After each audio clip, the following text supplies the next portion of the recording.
ওম নমো ভগবতে বাসুদেবায়। জয় শ্রীকৃষ্ণ। রাধে রাধে। বন্ধুরা, 12ই আগস্ট 2026 বুধবার এই দিনেই পালিত হতে চলেছে পূর্ণগ্রাস সূর্যগ্রহণ।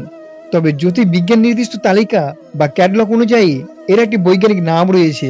বিজ্ঞানীরা একে ষোড়শ 126 সিরিজে গ্রহণ হিসেবে চিহ্নিত করেছেন। যেহেতু এই পূর্ণগ্রাস সূর্যগ্রহণটি গ্রিনল্যান্ড, আইসল্যান্ড, রাশিয়া, স্পেন এবং পর্তুগাল সহ মূলত ইউরোপের বিভিন্ন অংশ থেকে সবচেয়ে স্পষ্টভাবে দৃশ্যমান হবে, তাই ভৌগোলিক অবস্থান অনুযায়ী অনেক সময় একে ইউরোপের সূর্যগ্রহণ হিসেবেও উল্লেখ করা হয়ে থাকে।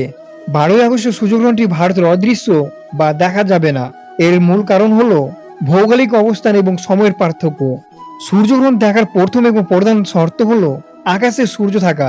আজ 12ই আগস্ট যখন মহাকাশে এই গ্রহণটি শুরু হবে, ভারতীয় সময় অনুযায়ী তখন রাত প্রায় 10টা বেজে যাবে এবং গ্রহণ চলবে মধ্যরাত পর্যন্ত। যেহেতু আমাদের এখানে সূর্য তখন দিগন্তের নিচে থাকবে এবং ঘুটঘুটে অন্ধকার, তাই এই সূর্যগ্রহণ দেখা কোনোভাবেই সম্ভব নয়। এই শুভ দিনে আমরা শ্রবণ করে নেব, এই শুভ দিনে গর্ভবতী মহিলাদের বালিশের তলায় কোন কোন জিনিস রেখে ঘুমালে তা বাচ্চা এবং মেয়েদের উভয় ক্ষেত্রে অত্যন্ত শুভ হতে পারে। এই দিন সূর্যগ্রহণের রাতে গর্ভবতী মহিলারা কিভাবে ঘুমাবেন, এই দিনে গর্ভবতী মহিলারা রাতে কোন কোন খাবার খাওয়া একেবারে উচিত নয়। ভিডিওটি খুবই গুরুত্বপূর্ণ হতে চলেছে, তাই আপনারা শুরু থেকে শেষ পর্যন্ত ভক্তি সহকারে শ্রবণ করিবেন। এই সূর্যগ্রহণ কখন শুরু হবে এবং কখন শেষ হবে। আজ 12ই আগস্ট 2026 তারিখে অনুষ্ঠিত হতে যাওয়া সূর্যগ্রহণের ভারতীয় সময়সূচি: গ্রহণ শুরু হবে 12ই আগস্ট রাত 9টা 4 মিনিটে।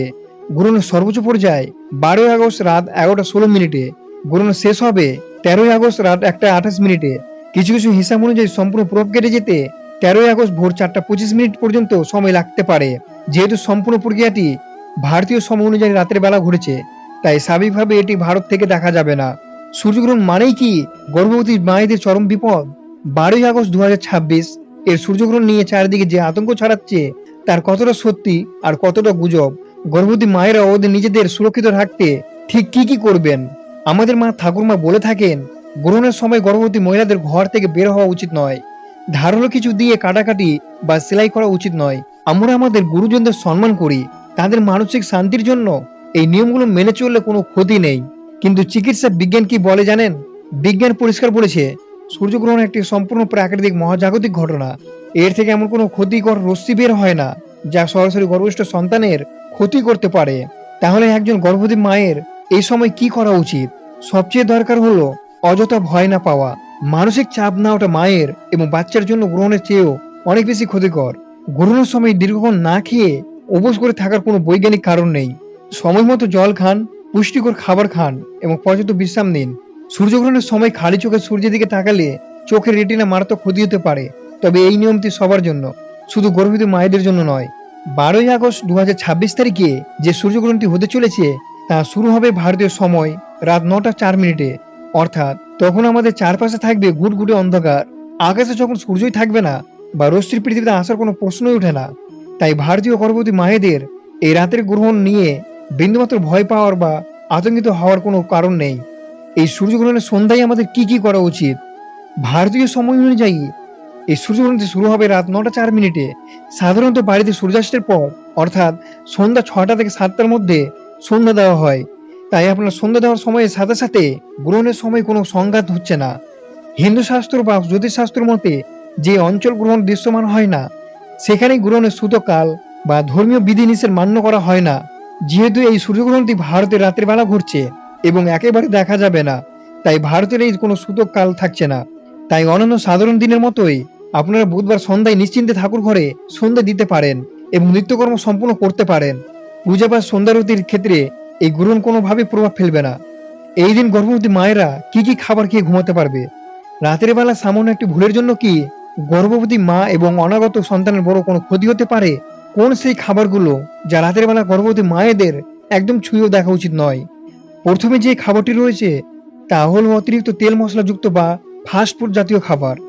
গর্ভাবস্থায় হরমোনের পরিবর্তনের কারণে মায়েদের হজম প্রক্রিয়া এমনিতেই ধীর হয়ে যায়।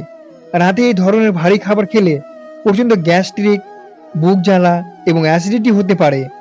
এর ফলে মায়ের রাতের ঘুম পুরোপুরি নষ্ট হয়ে যায়, যা বাচ্চার বিকাশে সরাসরি প্রভাব ফেলে। রাতে ঘুমাতে যাওয়ার অন্তত 2 ঘন্টা আগে রাতের খাবার শেষ করতে হবে। খাবার হতে হবে একেবারে হালকা এবং সহজে হজমযোগ্য। আর ঘুমানোর আগে 1 গ্লাস হালকা গরম দুধ হতে পারে সবচেয়ে দারুণ মহোৎসব, যা মা ও বাচ্চা দুজনকেই শান্তিতে ঘুমাতে সাহায্য করবে। এই দিনে গর্ভবতী মহিলা বালিশের তলায় কোন কোন জিনিস রেখে দিলে বাচ্চা ও মায়েদের উভয়ের ক্ষেত্রে অত্যন্ত শুভ হতে পারে।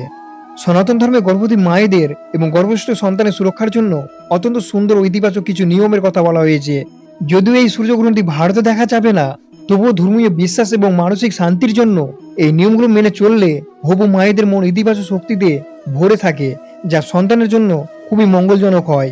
সূর্যগ্রহণের রাতে গর্ভবতী মায়েরা বালিশের নিচে এমন কোনো তিনটি জিনিস রেখে ঘুমাতে পারেন, যা মা এবং গর্ভস্থ সন্তান দুজনের জন্যই নিয়ে আসবে পরম সুখ, শান্তি ও সমৃদ্ধি। সনাতন ধর্মে এমন কিছু পবিত্র জিনিসের কথা বলা হয়েছে, যা যে কোনো অশুভ শক্তিকে দূরে সরিয়ে দেয় এবং হবু মায়ের চারপাশে এক অদৃশ্য সুরক্ষা কবচ তৈরি করে।